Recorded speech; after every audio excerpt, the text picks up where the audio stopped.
Hello dear students, आज इस video में हम इंसोलेशन यानी सूर्यातप के टॉपिक को डिस्कस करेंगे। हम इंसोलेशंस का जो कॉन्सेप्ट है उसके बारे में जानेंगे और उससे इंसोलेशन से रिलेटेड जो इम्पोर्टेंट फैक्ट्स हैं उनको जानेंगे।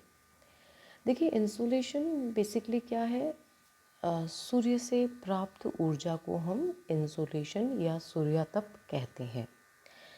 ये जो इंसुलेशन है ये एक तरह का एनर्जी सिस्टम है जो कि हमारी पूरी पृथ्वी और वायुमंडल को एनर्जी प्रोवाइड करता है।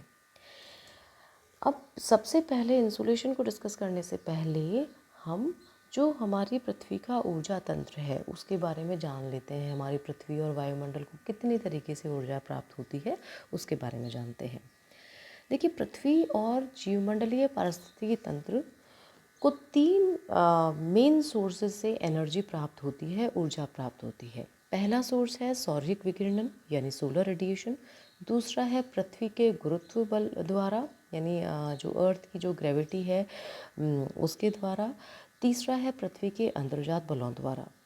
तो ये तीन सोर्सेज से हमारे पृथ्वी और जीवमंडलीय पारिस्थितिकी तंत्र को हमारा एनर्जी प्राप्त होती है। लेकिन इन तीनों सोर्सेज में सबसे इम्पॉर्टेंट जो सोर्स है वो क्या है? इंसोलेशन यानी सौर्यिक विकिरण जो है, सोलर रेडिएशन जो है वो सबसे इम्पॉर्टेंट सोर्स ऑफ एनर्जी है।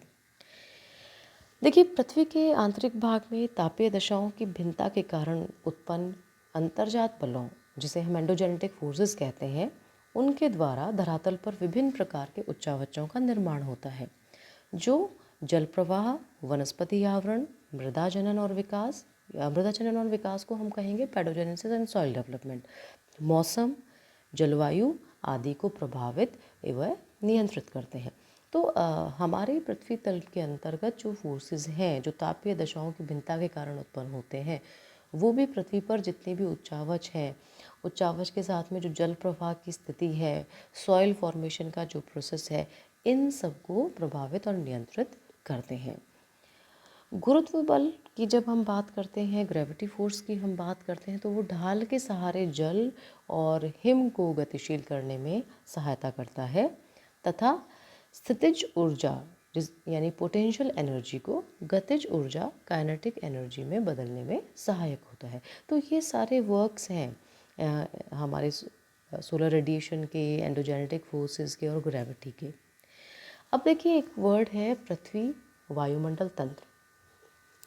पृथ्वी और वायुमंडल तंत्र की अगर हम बात करते हैं, उसमें ऊर्जा की बात करते हैं, तो देखिए पृथ्वी वायुमंडल तंत्र की कार्यशीलता यानी फंक्शनिंग और उसका अनुरक्षण यानी मेंटेनेंस जो है वो सौर्यिक ऊर्जा द्वारा ही संभव हो पाता है।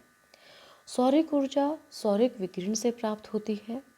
पृथ्वी की सतह पर विभिन्न मौसमी घटनाएं यानी जितने भी वेदर फिनोमेनाज हैं और वायुमंडल के बीच, पृथ्वी और वायुमंडल के बीच जो सौर्यिक ऊर्जा के स्थानांतरण और विनिमय जो है वो इस पे निर्भर करता है। जितने भी वेदर फिनोमेना है वो सारे के सारे किस पे, एक्चुअली वेदर फिनोमेना हम डायरेक्टली कह सकते हैं जो हमारी मौसमी घटनाएं हैं वो सौर्यिक विकिरण पे डिपेंड करती हैं।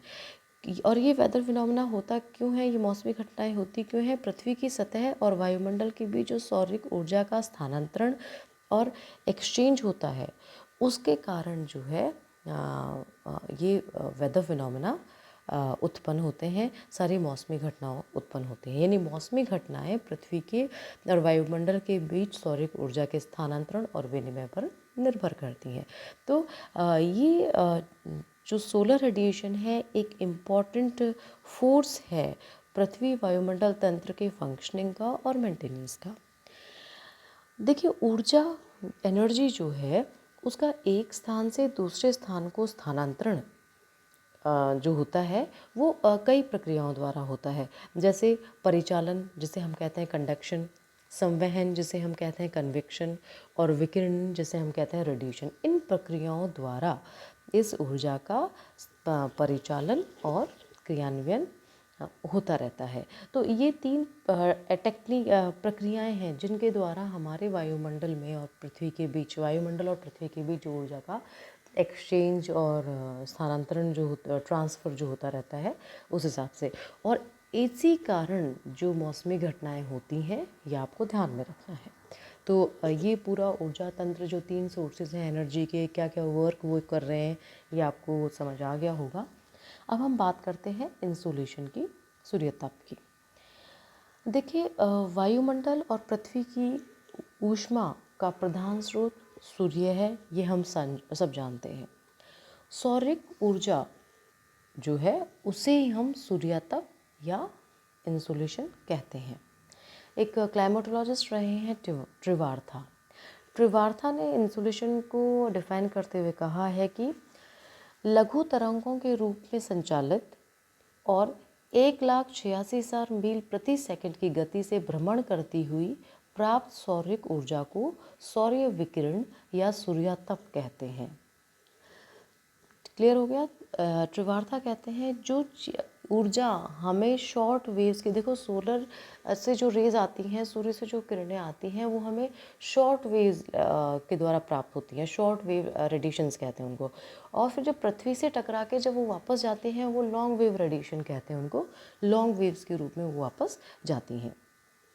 तो त्रिवार्था का भी कहना है कि लघु तरंगों के रूप में संचालित और 1,86,000 मील प्रति सेकंड की गति से भ्रमण करती हुई प्राप्त सौर्यिक ऊर्जा को सौर्य विकिरण या सूर्यतप कहते हैं। सूर्य धधकता हुआ गैस का बड़ा गोला है जिसका व्यास पृथ्वी से 100 गुना तथा आयतन जो आयतन है वो उससे 1,00,000 गुना, लगभग 1,00,000 गुना अधिक है। सूर्य के धरातल का तापमान की हम बात करें अगर, तो 11,000 फ़ारेनहाइट या डिग्री सेल्सियस में हम बात करें तो 6,000 डिग्री सेल्सियस है सूर्य का तापमान। और सूर्य का जो केंद्रीय भाग है उसका तापमान तो कई गुना अधिक है, बहुत ज़्यादा। जो सेंट्रल पार्ट है सूर्य का वो बहुत ज़्यादा तप्त और बहुत हाई कंडीशन टेम्परेचर वहाँ पर पाया जाता है। पृथ्वी के वायुमंडल का औसत तापमान की अगर हम बात करें तो देखिए, पृथ्वी के वायुमंडल का औसत तापमान 250 केल्विन है, 250 डिग्री केल्विन है, ठीक है। और पृथ्वी के धरातल का औसत जो धरातल के औसत तापमान की हम बात करें तो वो 283 डिग्री केल्विन हो जाता है। तो आप अंतर देख लीजिए कितना डिग्री का जो अंतर है। जैसे 283 डिग्री केल्विन जो पृथ्वी का के धरातल का तापमान है वो लगभग 50 डिग्री फ़ारेनहाइट तक होता है। और वहीं सूर्य के धरातल की अगर हम तापमान की बात करें तो वो 11,000 डिग्री फ़ारेनहाइट है। और जो केंद्रीय भाग है वो तो कई करोड़ फ़ारेनहाइट डिग्रीज़ में वो तापमान उसका सूर्य के सेंट्रल पार्ट का होता है। सूर्य की ऊर्जा का अगर प्रधान स्रोत की हम बात करें तो सूर्य की ऊर्जा का प्रधान स्रोत उसका ये जो केंद्रीय या कह लीजिए आंतरिक भाग ही है, जहाँ पर अत्यधिक दाब और उच्च ताप के कारण नाभिकीय फ्यूजन, न्यूक्लियर फ्यूजन जिसे कहते हैं, उसके कारण हाइड्रोजन का हीलियम में रूपांतरण होता है। और इसी से जब हाइड्रोजन का हीलियम में रूपांतरण होता है उससे हीट जनरेट होती है, ऊष्मा जनरेट होती है। ये जो ऊष्मा है परिचालन और संवहन यानी कंडक्शन और कन्वेक्शन के द्वारा सूर्य की बाहरी सतह तक पहुंचती है। सूर्य की बाहरी सतह से निकलने वाली ऊर्जा को फोटोन कहा जाता है। ये आपको ध्यान रखना है। ये जो सूर्य के जो सेंट्रल पार्ट है वहाँ पर न्यूक्लियर फ्यूजन की एक्टिविटी होती रहती है और न्यूक्लियर फ्यूजन से हाइड्रोजन हीलियम में परिवर्तित होती है। और जब हाइड्रोजन हीलियम में परिवर्तित होती है तो हाई हीट जनरेट होती है। और ये जो हीट है सूर्य के केंद्रीय भाग से बाहर की ओर जो ट्रांसफ़र होती है किसके द्वारा? परिचालन, कंडक्शन और कन्वेक्शन के द्वारा। अब सूर्य के बाह्य सतह से जो निकलने वाली ये जो ऊर्जा है तो उसे फोटोन कहा जाता है। और इसी तरह से जो सूर्य की जो बाह्य सतह है उसे हम कहते हैं फोटोस्फीयर। इस फोटोस्फीयर से या इस सतह से ऊर्जा का विद्युत चुंबकीय तरंग द्वारा विकिरण होता है। और जब सूर्य की ये जो ऊष्मा है सेंट्रल पार्ट से इस फोटोस्फीयर वाले भाग में आ जाती है उसके बाद इलेक्ट्रोमैग्नेटिक वेव्स जो होती हैं, विद्युत चुंबकीय तरंगें जो होती हैं उसके द्वारा बाहर की ओर ये रेडिएट होती रहती हैं। तो ये सूर्य की जो इंसुलेशन का हाँ, जो सिस्टम था सूर्य तप का, जो जनरेशन का सिस्टम था, वो आपको क्लियर हो गया। अब देखिए एक टर्म और है, वो है सौर्यिक स्थिरांक, यानी सोलर कांस्टेंट। अब ये सोलर कांस्टेंट क्या है? देखिए सूर्य के धरातल के प्रत्येक वर्ग इंच से विकिरण ऊर्जा निकलती है, और ये विकिरण जो ऊर्जा है वो 1,00,000 अश्व शक्ति के बराबर होती है, हॉर्स पावर 1,00,000 हॉर्स पावर के बराबर होती है। सूर्य की बाहरी सतह, जिसे हम फोटोस्फीयर कहते हैं, तो इस फोटोस्फीयर से निकलने वाली ऊर्जा प्रायः स्थिर रहती है। इस तरह पृथ्वी की सतह के प्रति इकाई क्षेत्र पर सूर्य से प्राप्त ऊर्जा भी प्रायः स्थिर रहती है। ये जो स्थिर ऊर्जा है इसे हम कहते हैं सोलर कांस्टेंट। इस तरह सोलर कांस्टेंट सूर्य के विकिरण की दर को प्रदर्शित करता है, जो प्रति वर्ग सेंटीमीटर प्रति मिनट 2 ग्राम कैलोरी या 2 लेंजली होता है। तो देखिए सोलर कांस्टेंट की जब हम बात करते हैं तो सोलर कांस्टेंट क्या है? सूर्य की बाहरी सतह से निकलने वाली ऊर्जा भी स्थिर रहती है, और इसी तरह पृथ्वी के सतह पर प्रति इकाई क्षेत्र पर सूर्य से प्राप्त ऊर्जा भी स्थिर रहती है। और ये जो पृथ्वी और सूर्य से प्राप्त स्थिर जो ऊर्जा है उसे हम क्या कहेंगे? Solar constant. और सोलर कांस्टेंट सूर्य के विकिरण दर को प्रदर्शित कर रही है, मतलब कितनी क्या विकिरण दर सूर्य की है और क्या पृथ्वी को प्राप्त हो रही है। तो बेसिकली अगर शॉर्ट में हम कहना चाहें तो सोलर कांस्टेंट क्या है? सोलर कांस्टेंट सूर्य के विकिरण दर को प्रदर्शित करती है, और ये जो दर है प्रति वर्ग सेंटीमीटर प्रति मिनट 2 ग्राम कैलोरी या कह लीजिए 2 लेंजली है। तो ये सोलर कांस्टेंट का कंसेप्ट भी आपको क्लियर हो गया। अब देखिए सूर्य से प्राप्त तो ये जो ऊर्जा है इस यही आपको क्या करती है? सूर्य की जितने भी हमारे जो पृथ्वी पर जितने भी विकिरण हैं और ये सब होती है, और ये जो रेज़ हमें मिल रही है रेडिएशंस के थ्रू हमें मिल रही है, जो पहले मैं बता चुकी हूँ, हमें शॉर्ट वेव रेडिएशंस मिलते हैं और हम लॉन्ग वेव के द्वारा दीर्घ ऊर्जा तरंगों के द्वारा इसको पृथ्वी पर ये वापस री रेडिएट हो जाती हैं।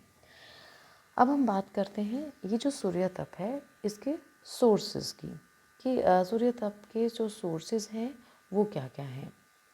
देखिए सौरिक ऊर्जा विकिरण सूर्य की बाह्य सतह यानी फोटोस्फीयर से होता है। ये क्लियर हो गया आपको। जो जो सौरिक विकिरण है ये कहाँ से हो रहा है? फोटोस्फीयर से हो रहा है। लेकिन ऊर्जा का स्रोत बेसिकली क्या है? आंतरिक भाग है जो हम बात करते हैं, क्योंकि आंतरिक भाग में न्यूक्लियर फ्यूजन की एक्टिविटी होती है, जिससे हाइड्रोजन हीलियम में कन्वर्ट हो रहा है, और हाइड्रोजन हीलियम में कन्वर्ट होता है तो बहुत ज़्यादा हीट जनरेट होती है हाइड्रोजन का हीलियम में कन्वर्जन होने से। और अपन सबको पता है कि सूर्य एक विशाल गैसीय पिंड है पूरा, जिसका व्यास पृथ्वी से लगभग 109 गुना अधिक है।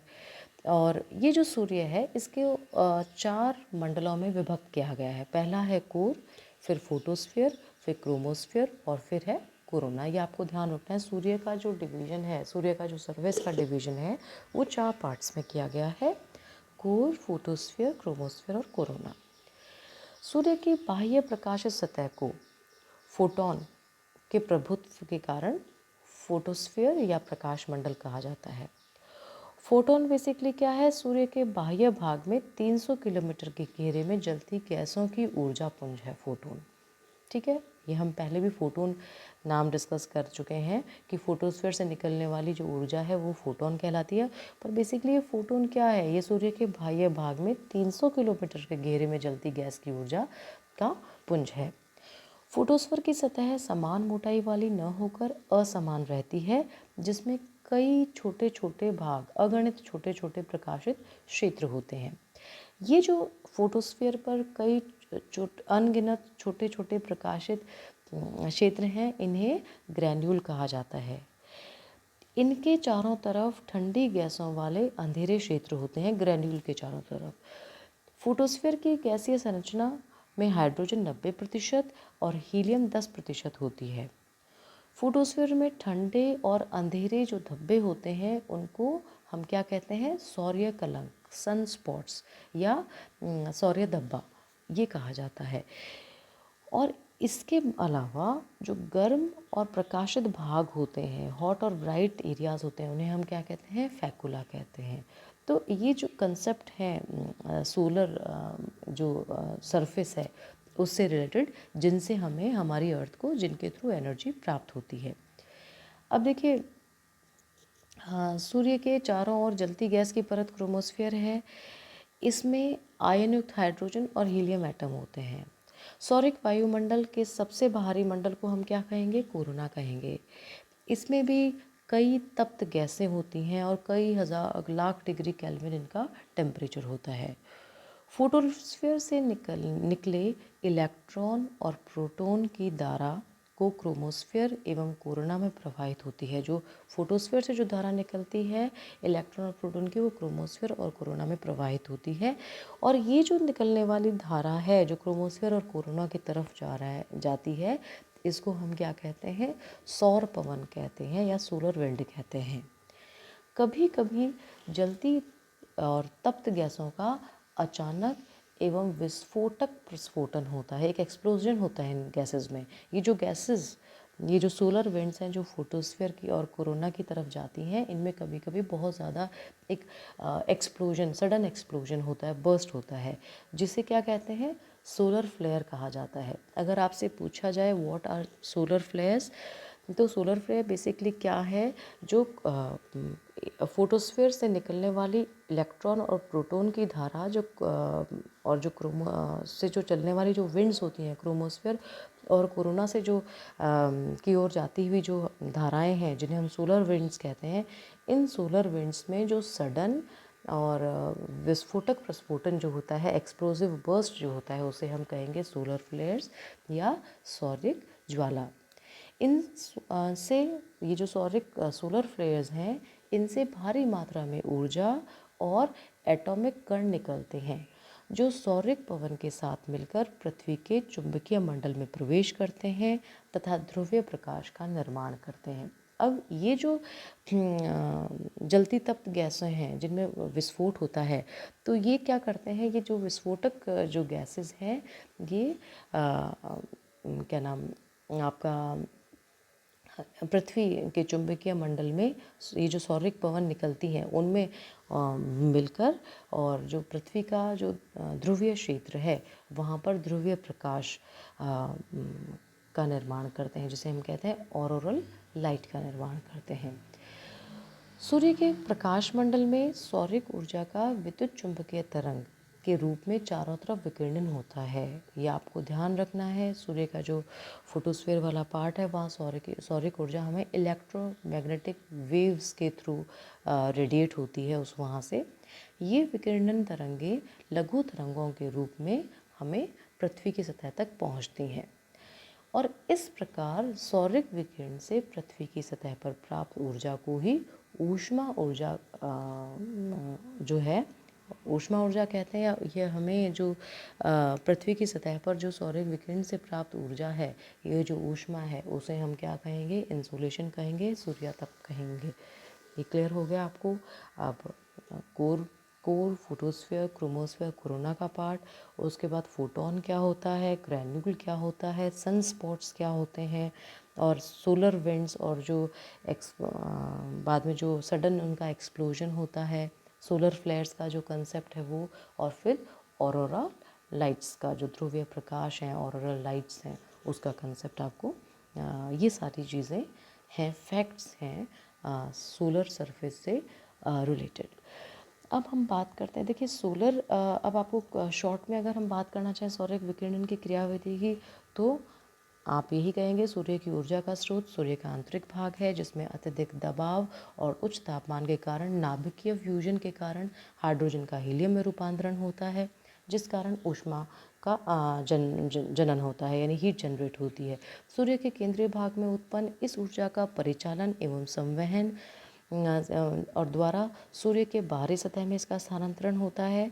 सूर्य के आंतरिक भाग में ऊष्मा के जनन की जो दर है प्रायः स्थिर रहती है, जिसे हम और सूर्य की बाह्य सतह यानी फोटोस्फीयर से ऊष्मा ऊर्जा का विकिरण भी स्थिर रहता है और ये क्या कहलाता है, सोलर कांस्टेंट कहलाता है।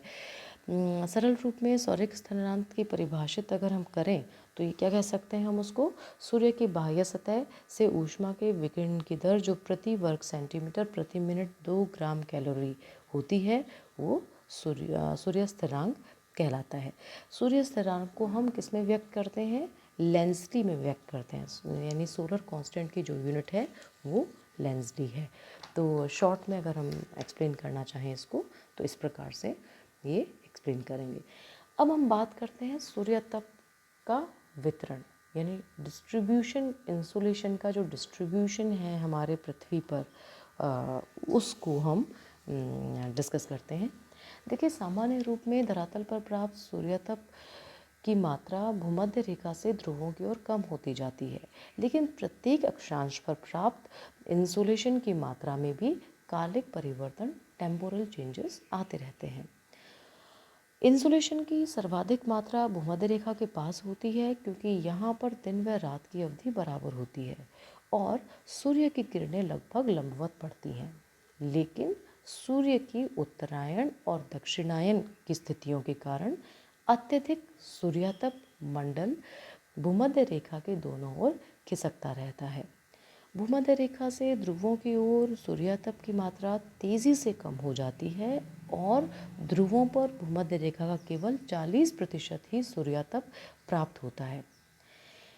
इस सूर्यातप या इंसुलेशन के वितरण के इस प्रतिरूप में भी हमें विभिन्न अक्षांशों पर विभिन्न ऋतुओं में इंसुलेशन के वितरण में टेम्पोरल चेंजेस या कालिक परिवर्तन देखने को मिलते हैं।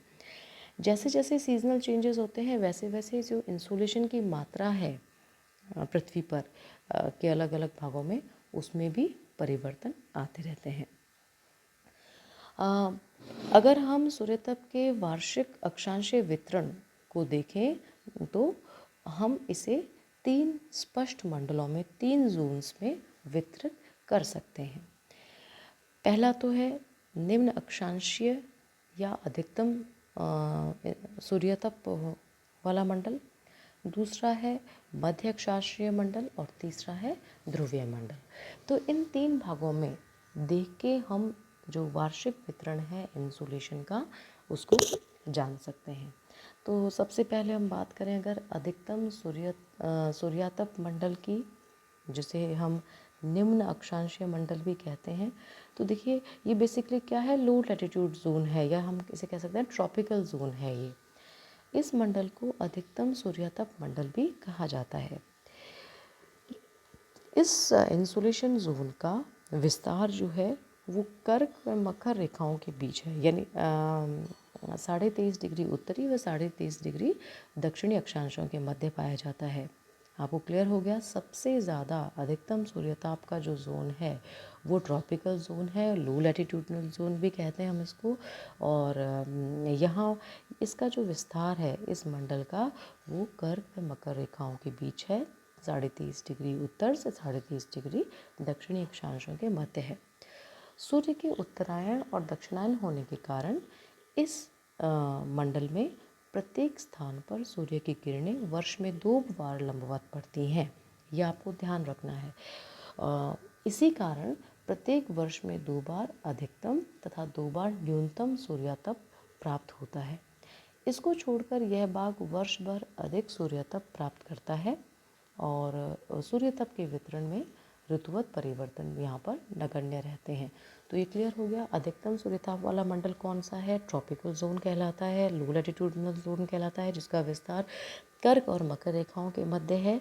और यहाँ पर सूर्य के उत्तरायण व दक्षिणायन होने के कारण इस मंडल में प्रत्येक स्थान पर सूर्य की किरणें वर्ष में 2 बार लंबवत पड़ती हैं और इसके कारण प्रत्येक स्थान में 2 बार अधिकतम तापमान होता है और 2 बार न्यूनतम आपको इंसुलेशन प्राप्त होता है। दूसरा है मध्य सूर्यातप मंडल, यानी मिड लैटिट्यूड जोन। ये बेसिकली मिड लैटिट्यूड जोन कहलाता है। इस मंडल का विस्तार 23.5 डिग्री से 60 डिग्री अक्षांशों के बीच दोनों गोलार्धों में पाया जाता है। इस मंडल में प्रत्येक स्थान पर वर्ष में 1 बार अधिकतम और 1 बार न्यूनतम इंसुलेशन प्राप्त होता है। वर्ष के किसी भी समय सूर्य तक अनुपस्थित नहीं होता है इस मंडल में, अतः यह कभी भी शून्य नहीं होता है। लेकिन ऋतुवत असमानताएं जो हैं वो यहाँ पर अधिक होती हैं, जबकि जो ट्रॉपिकल जोन था, लो लैटिट्यूड जोन था, वहाँ पर ऋतुवत असमानताएं यानी नगण्य रहती हैं, यानी ऋतुवत परिवर्तन वहाँ नहीं होते। लेकिन उसके कंपैरिजन में अगर हम इस मिड लैटिट्यूड जोन को देखें तो यहाँ पर ऋतुवत असमानताएं हमें अधिक मिलती हैं। उसके बाद है न्यूनतम सूर्यताप मंडल। देखिए इसे हम ध्रुवीय मंडल भी कहते हैं।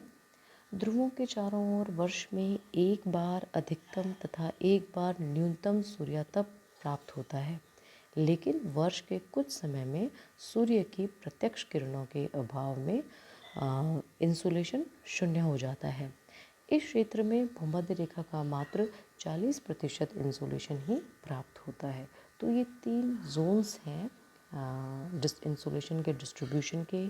तो आपको क्लियर हो गया हाईएस्ट जोन क्या है, लो लैटिट्यूडनल जोन या ट्रॉपिकल जोन जिसे कहते हैं। उसके बाद जो मिड लैटिट्यूडनल जोन है 23 डिग्री तक 23.5 डिग्री से 60 डिग्री अक्षांशों के मध्य दोनों गोलार्धों में। और उसके बाद जो है न्यूनतम सूर्यताप का जो मंडल है जिसे हम कहते हैं ध्रुवीय मंडल, वहाँ पे। तो इस प्रकार से पूरे पृथ्वी के में जो इंसुलेशन है उसका डिस्ट्रीब्यूशन पाया जाता है। हमारे नेक्स्ट वीडियो में हम इंसुलेशन के वितरण को प्रभावित करने वाले कारकों को डिस्कस करेंगे।